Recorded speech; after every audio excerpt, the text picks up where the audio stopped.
it's Christy here, back with another video. Today I'm going to show you how to properly and safely wash an engine bay. Now I know what you're going to say, don't do that, it's dangerous, don't get it wet, it's not meant for that. I understand all of these concerns, and I'm telling you right now that even though it's pretty serious, it's not that serious. You really can detail an engine bay safely. You really can put a little bit of water in the compartment and not have to fear for your life. It's okay, and I'm going to show you today. Here we go.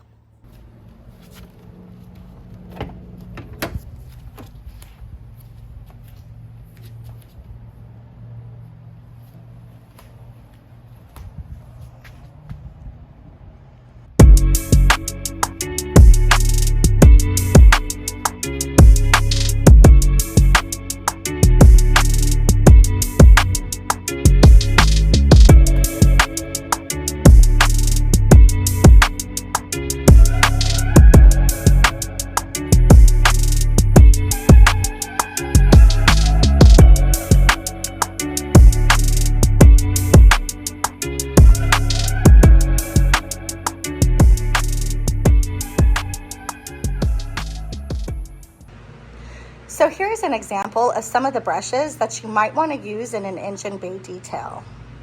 Some of the tools that you might use, and of course this isn't the end-all be-all to what you have to use, but these are things that help me through engine bay cleanings, are something that looks like this, which would just be your normal wheel face brush that I use to just kind of get on the top of the compartments, you know, those easy to reach places.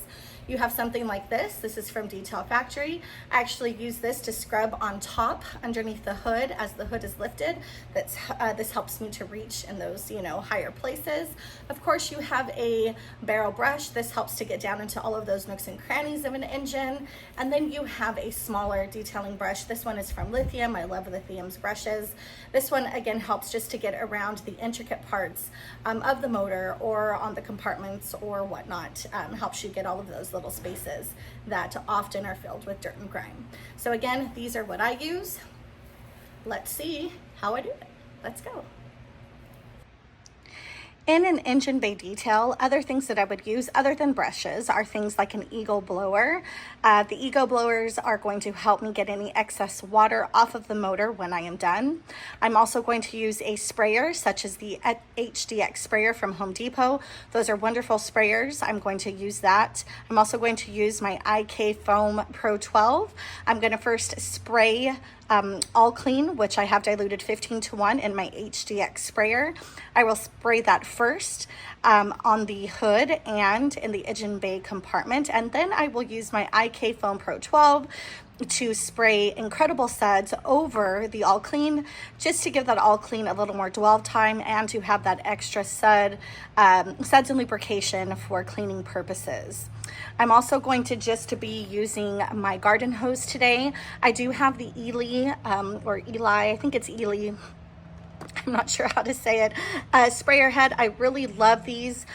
They mimic that of a pressure washer.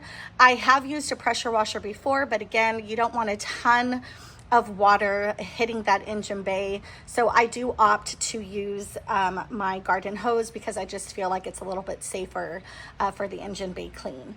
So let's get started. So the first thing I'm going to do is spray down the engine bay and the underside of the hood.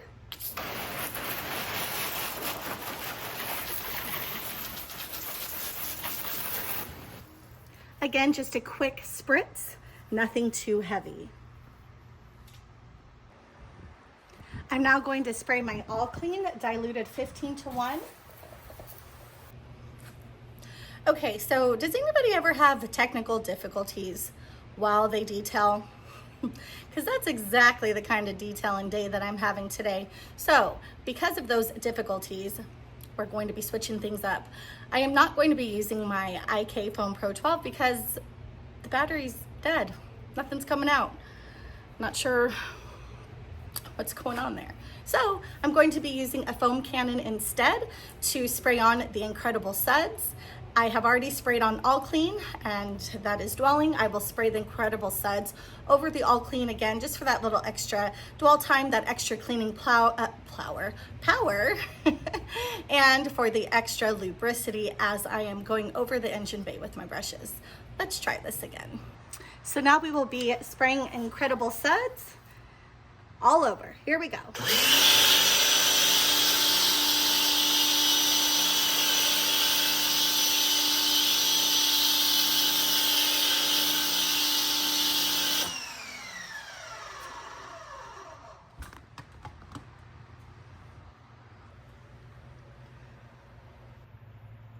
So now let's go in with our brushes and let's give this engine bay a good clean.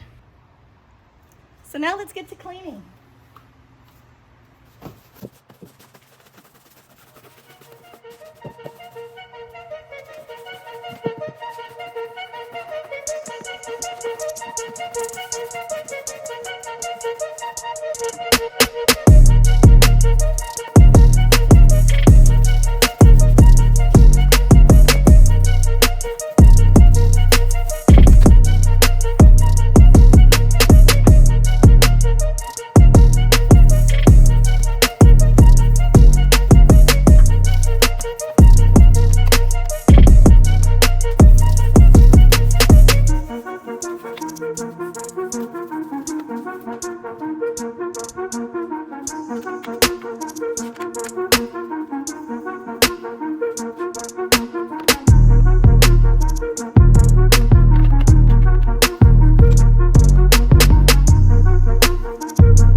After I'm done with the blower, I'll usually come in with just a dedicated microfiber, the same microfibers I use all the time on the engine bay. I don't use them anywhere else for obvious reasons, but I'll come back and just mop up the rest of the excess water if there's any left before I put on a dressing or possibly a coating. Hold on. So even though we have made this engine bay look much better than it did before, I do have to tell you that this car is a 2011 and it's just dingy. The plastics are old, the rubber trimming is old, and so this actually might be the perfect candidate for DIY's trim restorer. I'm having a hard time today. Forgive me, guys. But anyway, I'm thinking that this is a good candidate. Now, whether you are working professionally out of a shop or you are a mobile detailer, something like a trim restorer would actually be a great upsell. Now, obviously, I'm not a professional by any means. I detail out of my driveway, and I'm not necessarily one that's going to upsell all of my customers because I just don't do it enough, but this would be the perfect candidate. Now, this is my daughter's car, so of course I'm not going to charge her, although I should, but today I'm going to throw a little bit of a trim restore on here, and we're going to see how it looks. So stay tuned. Here we go. So I have a DIY's, I keep calling it a trim restorer. That's not what it's called. It's called Restore and Protect. Man, I will get it right at some point. Maybe not today. Maybe not this video. What is going on? Do you guys ever have those days? Goodness gracious. DIY, restore and protect. Now, I have seen Ivan use this in his videos. This will be my first time using it, but I know that it's pretty concentrated and that the dye in here is pretty black, meaning that it's going to really saturate anything that you use to put on it. So I'm just going to use one of my throwaway, the Rip and Rags.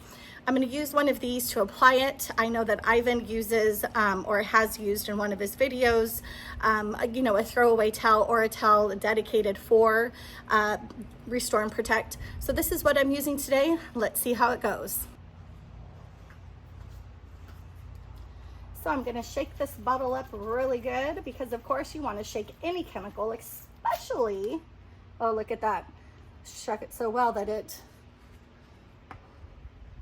kind of squirted out. I don't know if that's a good thing or a bad thing. Did it get pressurized?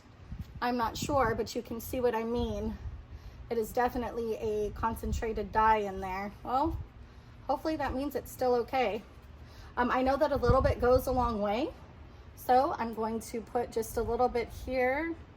That might even be too much, and let's see what this does. And already you can just kind of see a nice sheen that it gives. You definitely want to wear gloves. It definitely smells like a coating, or it smells, you know, like it has the solvents in it that, you know, aren't the best to smell. So you're going to want to do this in an open area.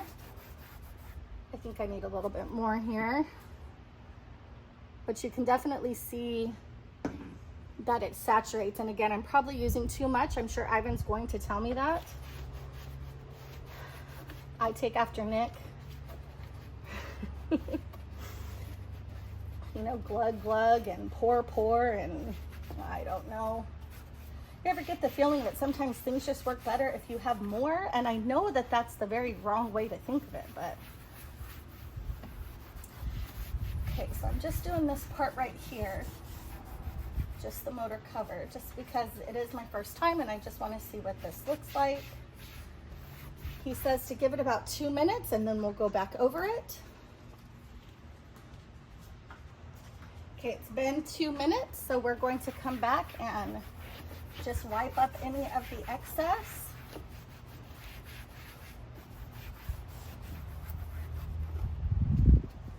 And you can definitely see that there's some excess there. So I guess it is good that you go back and wipe it. And this is what it looks like with that coating on it. I definitely think it gives it a great look, brings it back to that OEM look, which is the look I like. I'm going to continue covering other pieces here, such as this, and maybe even that, and then I will get back to you. Let's see what it does.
So here is the finished product.